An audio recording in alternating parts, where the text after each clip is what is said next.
থেকে 30, অথচ 40 পর্যন্ত তোমার চেহারার উজ্জ্বলতা নষ্ট হবে না। মাত্র 25 থেকে 30-এর মধ্যে তোমার চেহারা কার্টুন কার্টুন ভাব, ঠিক নি? তোমার চোখে ব্যথা, মাথা ব্যথা, বুকে ব্যথা, হার্ট দুর্বল, কিডনি দুর্বল, মোবাইলের কারণে মাথা ব্যথা বেড়ে গেছে, চোখের পাওয়ার কমে গেছে, লেখাপড়ায় মন বসে না, পড়তে গেলে মাথা চক্কর লাগায়।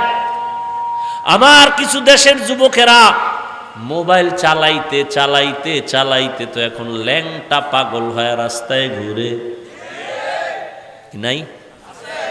আয়নার সামনে দাঁড়ায় দেখিস তো তোর চেহারাটা কেমন লাগে। তোমার চেহারা দিয়ে তাকাইলে মায়া লাগে না কেন? যেই পরিমাণ আকাম করো ওটা চেহারায় ভেসে উঠে। যাদের কলবের চক্ষু খোলা এরা তাকাইলেই বলতে পারবে তুই রাত্রে কি অপরাধ করেছ। ও যুবক বাবা, এখনো সময় আছে। এই চেহারায় পৃথিবীর কোনো মেডিসিন লাগাইলে কোনোদিন উজ্জ্বলতা বাড়বে না, সুন্দর হবে না।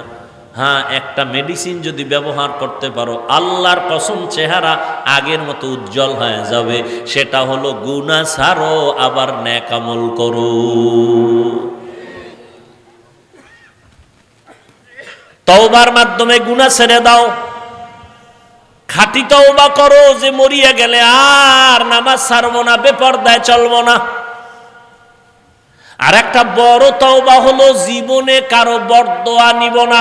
এটা একটা বড় পুঁজি। কারো বরদোয়া, মা বাবার বরদোয়া নিবি না, তাহলে শেষ। শিক্ষকের বরদোয়া নিবি না তো কপাল শেষ।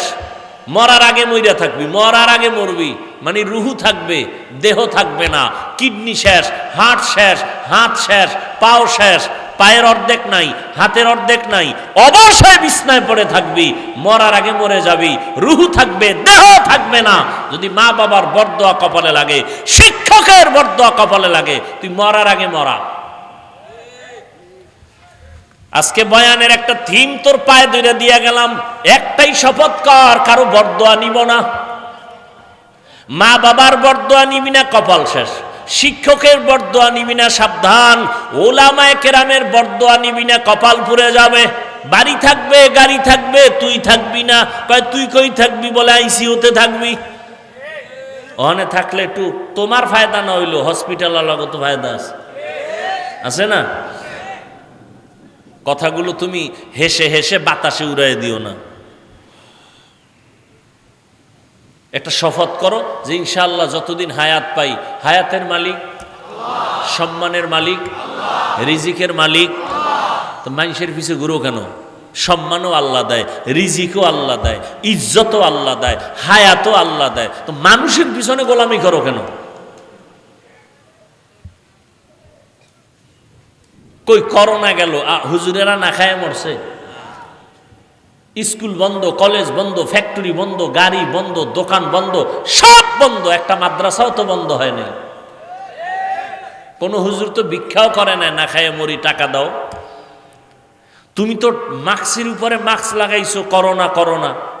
আর হুজুরেরা তো ওই লাশগুলো কান্দে নিয়া, গোসল করাইয়া, কাফন পরাইয়া, জানাজা পরাইয়া দাফন করাইছে শত শত করোনার লাশ। কই হুজুরেরা তো করোনায় কেউ মরে নাই।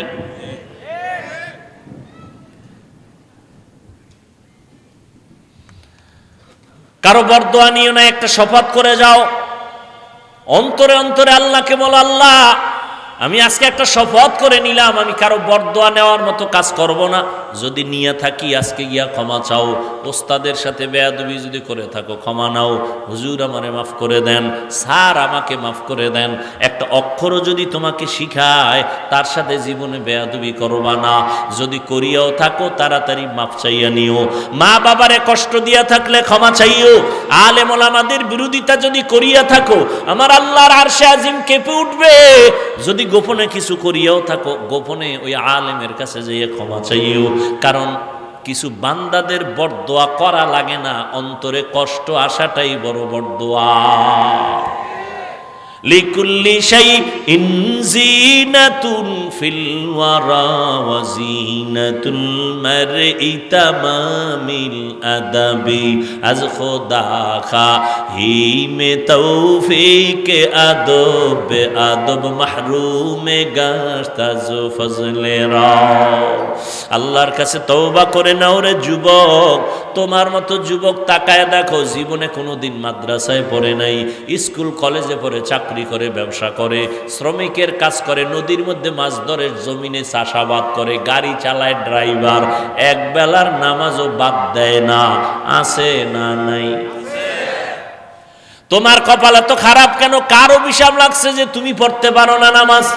RAB, army, police, BDR, doctor, professor, engineer 5 বেলার নামাজ পড়ে, তুমি কেন পারো না রে বাবা? এখনো সময় আছে তওবা